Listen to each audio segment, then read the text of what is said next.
তো হ্যালো বন্ধুরা, তোমরা সবাই কেমন আছো? আশা করছি ভালো আছো। তো আমিও অনেক ভালো আছি। তো আজকে একটি নতুন রেসিপি নিয়ে চলে এসেছি তোমাদের সামনে। তো আজকে আমি তৈরি করতে চলেছি মোচার ঘন্ট। তো মোচার ঘন্ট তৈরি করার জন্য এখানে আমি নিয়েছি দুটো মোচা। এবার এই মোচাগুলোকে আমি ছাড়িয়ে নিচ্ছি আর ফুলগুলোকে আমি নিয়ে নিচ্ছি। তো এইভাবে সমস্ত মোচাটিকে ছাড়িয়ে নিয়ে ফুলগুলোকে আলাদা করে নিতে হবে। তো তোমরা দেখতে থাকো আমি কিভাবে করছি। তো চলো।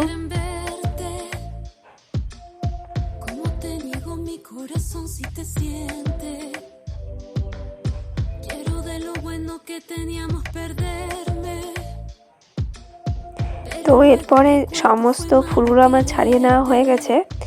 তো এবার যে ভিতরে যে কচি অংশটি রয়েছে সেটিকে আমি এইভাবে গোল গোল করে বা চাকা চাকা করে ঝিরিঝিরি করে কেটে নেব। তো তোমরা এইভাবে কেটে নিয়ে নিবে। তো চলো আমি কাটতে থাকি, তোমরা দেখতে থাকো।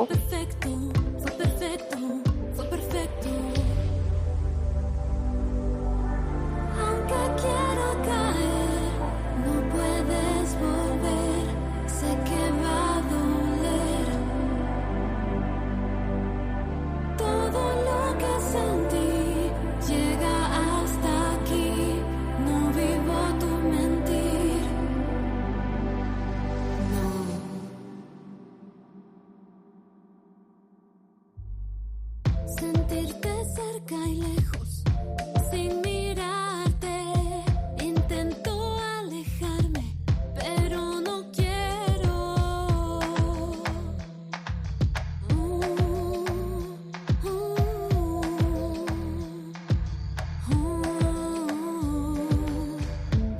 তো আমার এখানে সম্পূর্ণ মোচার যে কচি অংশটি রয়েছে সেটি কাটা হয়ে গেছে।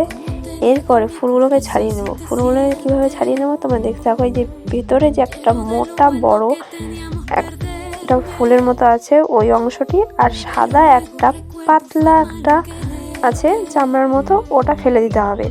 কারণ ওগুলো যদি থাকে তাহলে ওগুলো তেতো লাগবে। তাই ওগুলো ফেলে দিয়ে সম্পূর্ণ নিয়ে এবার একটা একটা করে বা কয়েকটা 4-5টা নিয়ে এভাবে কুচি কুচি করে কেটে নিতে হবে। তো আমি এখানে একসঙ্গে অনেকগুলো নিয়েছি, নিয়ে তাহলে আমার তাড়াতাড়ি হবে। তো আমি এখানে কুচি কুচি করে কেটে নিয়েছি। তো তোমরা এইভাবে কুচি কুচি করে কেটে নেবে। তো চলো।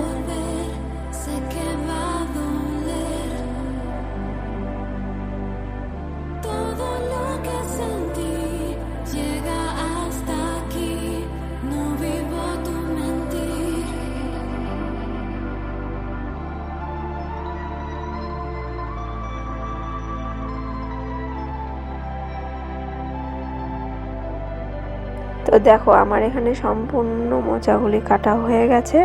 তো তোমরা এইভাবে কেটে নিতে পারো। তো এরপরে আমি এইগুলোকে ভাপিয়ে নেব। পরিষ্কার করে ধুয়ে নিয়ে এনেছি। এখানে ভাপিয়ে নেওয়ার জন্য আমি এখানে কিছুটা জল দিয়ে দিয়েছি। এবার সামান্য পরিমাণে হলুদ, এখানে আমি 2 চামচ হলুদ গুঁড়ো দিয়ে দিয়েছি। আর দেখো এখানে 2 চামচ আমি হলুদ গুঁড়ো দিয়ে দিলাম। এবার এটাকে নাড়িয়ে কিছুক্ষণ ঢাকা রেখে ভাপিয়ে নিতে হবে, তাহলে হালকা সেদ্ধ হয়ে যাবে, ভাপিয়ে নেওয়াও হয়ে যাবে। তো চলো।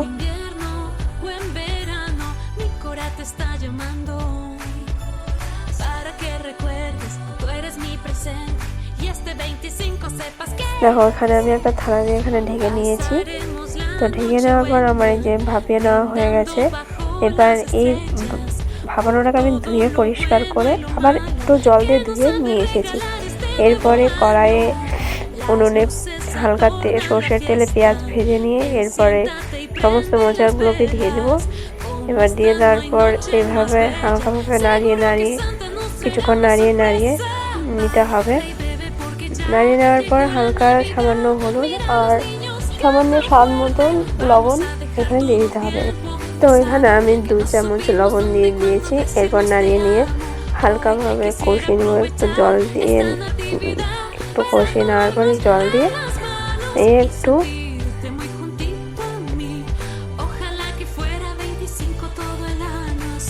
তো দেখো এখানে জল দিয়ে দিয়ে আমি একটু নরম করে নিয়েছি। এরপর এখানে 2 চামচ কাশ্মীরি লঙ্কার গুঁড়ো দিয়ে দিয়েছি। তো এরপর আমি এগুলোকে একসঙ্গে মিক্স করে নেবো। এখানে আমি গরম মশলাও দিয়ে দিলাম 2 চামচ। তো নাড়িয়ে নেওয়ার পরে এরপরে আবার নাড়িয়ে নেব।